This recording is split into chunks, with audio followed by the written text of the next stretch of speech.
শেষে যাকে আপনি উপকার করবেন সে আপনাকে ছুরি মারবে, আর আপনি ভালো চাইবেন সে আপনার ক্ষতি করবে। এই প্রতিবেশীর জন্য আপনি দুঃখের সময় হাত বাড়িয়ে দিয়েছেন, সে আপনার দুঃখের মধ্যে আগে লাথি মারবে।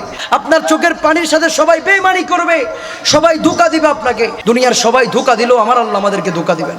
আপনার চোখের পানির মূল্যায়ন কেউ করতে পারবে না। মনে রাখবেন, আপনি দুনিয়ার এত মানুষের জন্য কাঁদছেন, এত অপমান হয়েছেন, এত কান্নার পরও জান্নাত পাওয়ার গ্যারান্টি নাই।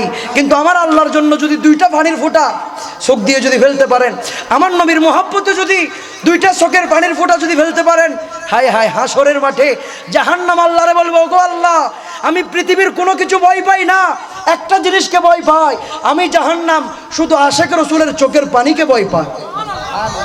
ওই আল্লাহর প্রেমে, নবীর প্রেমে দুই ফোঁটা যেই চোখের পানি আপনি ছেড়েছেন, এই দুই ফোঁটা চোখের পানির ফোঁটা দিয়ে জাহান্নামের আগুন নিভিয়ে দিতে পারবেন। এই দুই ফোঁটা চোখের পানির পাওয়ার থাকবে এরকম। কিন্তু আপনি আমি হাজার বোঝাইলেও বুঝবো না। আমরা কেন? আমরা দুনিয়ার মানুষের জন্য কাঁদতে অভ্যস্ত, সেই মৌলার জন্য কাঁদতে অভ্যস্ত। আমরা দুনিয়ার মানুষের জন্য করতে অভ্যস্ত, সে আল্লাহর জন্য করতে অভ্যস্ত না। আপনি দুনিয়ার মানুষের জন্য যদি এত করতে পারেন, সেই মৌলার জন্য কিছু করেন, সেই মৌলার জন্য কিছু ছাড়েন, সেই মৌলার জন্য কিছুক্ষণ কাঁদেন, কিছুক্ষণ হলো সেই মৌলাকে সময় দেন। যে মৌলা আপনাকে ধোঁকা দেওয়ার কোনো সম্ভাবনা, যেই নবী আপনাকে ধোঁকা দেওয়ার কোনো সম্ভাবনা নাই।